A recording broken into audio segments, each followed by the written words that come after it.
ऐसी मान्यता है कि काशी के कण कण में भगवान शिव का वास है। इसी कड़ी में कथाव्यास पंडित प्रवीण पांडे महाराज के यहाँ गंगानगर कॉलोनी टिकरी के मंदिर प्रांगण में हरियाली श्रृंगार और 2 दिनों से चल रहे अखंड रामायण की पूर्णाहुति हुई। इसके पश्चात रुद्राभिषेक कर भगवान शिव की पूजा हुई और अंत में भक्तों में प्रसाद वितरण एवं भंडारे का बहुत ही भव्य आयोजन भी हुआ, जिसमें इतने बारिश और मौसम खराब होने के बावजूद दूर दूर से हजारों भक्तों ने अपनी अपनी सहभागिता की और भगवान शिव से आशीर्वाद प्राप्त किया। वहीं कथाव्यास पंडित प्रवीण पांडे महाराज से बात करने पर उन्होंने बताया कि सावन में शिव जी को खुश करना चाहते हैं तो घर में विधि अनुसार रुद्राभिषेक जरूर करें। मान्यता है कि रुद्राभिषेक करने से अनेकों लाभ मिलते हैं। भक्तों पर भगवान शिव अपनी अनुकंपा बरसाते हैं। इस पूरे कार्यक्रम में हजारों भक्तों ने भंडारे का प्रसाद ग्रहण किया।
महाराज जी, आज किस प्रकार का कार्यक्रम का आयोजन किया जा रहा है? जी, आज मेरे आज मंदिर का जो कल स्थापना दिवस था, इसी के उपलक्ष्य में काशी में मेरा निवास है। कहते हैं कि काशी के कण कण में भोले बाबा का स्थान है और उस स्थान को प्राप्त करना बड़े सौभाग्य की बात है। और उस सौभाग्य को प्राप्त करके मैं काशी में निवास बनाकर रहा और यहाँ मैं वृंदावन से व्रत से जुड़ा हूँ, वैष्णव हूँ। तो राधा कृष्ण की मूर्ति स्थापित किया और आज कहते हैं कि काशी में जो हमारे हरियाली श्रृंगार का संघ है, कि कहते हैं कि माता पार्वती और भगवान शंकर, अगर कोई हरियाली प्रसंग जहाँ आता है, माताएं हरियाली तीज रखती हैं, इतनी तप तपस्या करती हैं, इतना फल मिलता है। माता पार्वती से हम स्कंद पुराण और कहते हैं कि शिव पुराण की में ऐसा वर्णन है कि इतनी हरियाली तपस्या की कि भगवान शंकर को प्राप्त की। इसीलिए हम लोगों के जीवन में इसका जो मुख्य सार है भगवान को प्राप्त करना, और भगवान को प्राप्त करने के लिए हम लोग काशी में रहकर ऐसा उत्सव मनाते हैं। और यही मेरा हर वर्ष के भांति इस वर्ष भी संपन्न हुआ। गुरु जी, आज ये जो कार्यक्रम चल रहा है, कितने दिवसीय का कार्यक्रम है और आज का कार्यक्रम मुख्य क्या है? कितने लोगों के साथ ये कार्यक्रम संपन्न कर रहे हैं? जी, आज 2 दिवसीय का कार्यक्रम मेरा चलता है। तो 2 दिवसीय कार्यक्रम में कल, जैसे हमारे सनातन धर्म में कहते हैं कि राम भगवान आज ही सावन के महीने में राम का भी बड़ा अद्भुत प्रसंग है, जिसको सनातनों में हमको हमारे जुड़ा गया है भगवान भोलेनाथ और भगवान शंकर से। कहते हैं कि काशी में भोलेनाथ इसीलिए निवास किए हैं कि स्कंद पुराण में वर्णन आता है कि जो व्यक्ति मृत्यु के कगार पे जाता है, उसके कान में जाकर भगवान राम राम कहते हैं। तो रामचरितमानस का पाठ हम भगवान शंकर भोलेनाथ का रुद्राभिषेक और रामचरितमानस का पाठ कल संपन्न हुआ। ये कार्यक्रम होने के बाद क्या कोई भंडारे का भी आयोजन किया गया, और अगर किया गया तो कितने लोग आए? जी, भंडारे का आयोजन की कहते हैं कि बिना प्रसाद का कोई भी कार्य यज्ञ अधूरा रहता है। तो प्रसाद आज जितने भी हमारे भक्त लोग आए, जुड़े और प्रसाद ग्रहण कर रहे हैं। जो गुरु जी, काशी वासियों को इस सावन में आप क्या संदेश देना चाहेंगे? अपनी सावन में काशी वासियों को मैं यही संदेश देना चाहता हूँ कि काशी में रहने वाला व्यक्ति बच्चों को पहले तो प्रयास करना चाहिए कि काशी विश्वनाथ का दर्शन प्रतिदिन करें, और नहीं भी होता है तो मात्र एक दिन भी करने से काशी वालों को उसका फल प्राप्त होता है। तो एक दिन जाकर कम से कम भगवान भोलेनाथ का दर्शन करते, जहाँ भगवान आते रहते हैं वहाँ कभी विपदाएं नहीं आती। बस इस चीज़ को काशी वाले ध्यान दे रहे हैं। गुरु जी, आपने प्रारंभ में कहा कि आप वैष्णव संप्रदाय से हैं और काशी जो है शिव की नगरी है, शैव संप्रदाय से। तो वैष्णव संप्रदाय को और शिव संप्रदाय के बीच आप जो स्थापित कर रहे हैं उसको कैसे करते हैं? जी, स्थापित करते हैं कि हमारे जो भोलेनाथ हैं हमारे कन्हैया के बड़े आराध्य हैं, और आराध्य अगर कोई होता है तो अपने भक्तों को हृदय में, और उनके आराध्य हैं भोलेनाथ, उनके आराध्य हैं, और भगवान हमारे कन्हैया उनके आराध्य हैं। और इसीलिए दोनों का तालमेल जुड़ा हुआ है, और तालमेल जुड़ा है।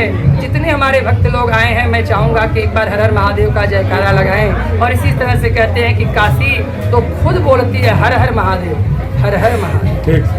प्रकार का ये कार्यक्रम का आयोजन किया जा रहा है और कहाँ किया जा रहा है? देखिए, सराय डगरी भगवतीपुर गंगानगर कॉलोनी में हमारे पूज्य गुरुदेव आदरणीय प्रवीण पांडे जी हैं, इनके यहाँ ये कार्यक्रम चल रहा है।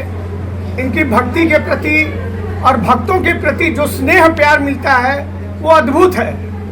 इनको मैंने जीवन में देखा कि इनको कभी पैसे से कोई मोह नहीं है, और ये भक्तों के लिए और भगवान के लिए हमेशा प्रयासरत रहते हैं। तो इनके यहाँ कल से रामचरितमानस का पाठ हुआ और आज रुद्राभिषेक का संपन्न हुआ, और अभी भंडारे का कार्यक्रम चल रहा है। ये भंडारे में कितने लोग आए हैं और कहाँ से आए हैं? भंडारे में बहुत दूर दूर से लोग आए हैं, और जब तक आते रहेंगे तब तक प्रसाद ग्रहण करते रहेंगे। अभी तक लगभग कितने लोग आ चुके होंगे?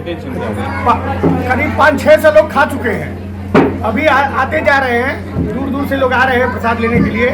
चूंकि ये सावन का पावन महीना चल रहा है और आप काशी में हैं, और काशी में आज हरियाली तीज का भी ये शुभ अवसर चल रहा है, इस माध्यम से आप क्या कहना चाहेंगे इस पावन अवसर पर? देखिए, हम ये कहना चाहेंगे कि काशी पे एक गीत है कि कितनी सुंदर बाबा विश्वनाथ की काशी नगरी, पापनाशिनी गंगा के घाटों की शोभा न्यारी, दशाश्वमेध घाट पर जुट गए प्रेमी और पुजारी, करते रहे नहन गंगा पावन की राशि नगरी।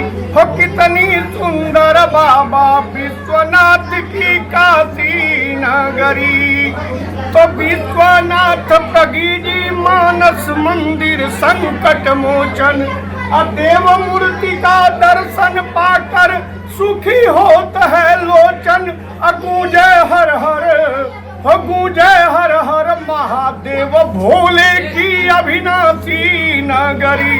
कितनी सुंदर बाबा विश्वनाथ की काशी नगरी। मार साहब, हमारे चैनल के माध्यम से काशी की जनता को इस सावन के महीने में क्या संदेश और क्या शुभकामनाएं देंगे? देखिए, मैं काशी की जनता को यही शुभकामना देना चाहता हूँ कि प्रभु ने कहा कि निर्मल मन जन सो मोहि पावा, अमोहि कपट छल छिदन भावा। सुमन मन होता है सुंदर मन। अपने मन को जो व्यक्ति सुंदर बना ले, और सुंदर मन अगर बना लेता है तो प्रभु उसको खुद स्वीकार करते हैं। देखिए, हमने बताया आपको कि सेवरी को प्रभु के पास नहीं जाना पड़ा, प्रभु खुद आए। भक्त प्रहलाद के पास आए प्रभु, द्रौपदी के पास आए, और केवट के पास गए। कहा गया कि प्रबल प्रेम के पाले पड़कर प्रभु को नियम बदलते देखा, अपना मान भरे चल जाए पर भक्त का मान न टलते देखा। प्रभु को नियम बदलते देखा। दुर्योधन घर मेवा त्यागे, साग विदुर घर खाई, और जूठी बैर से बरी के भगवान रची रची भोग लगाई। तो हम काशी वासियों से यही कहेंगे, ये प्रेम की नगरी है, भाव की नगरी है। सबसे प्रेम करें, यही प्रभु को पसंद है।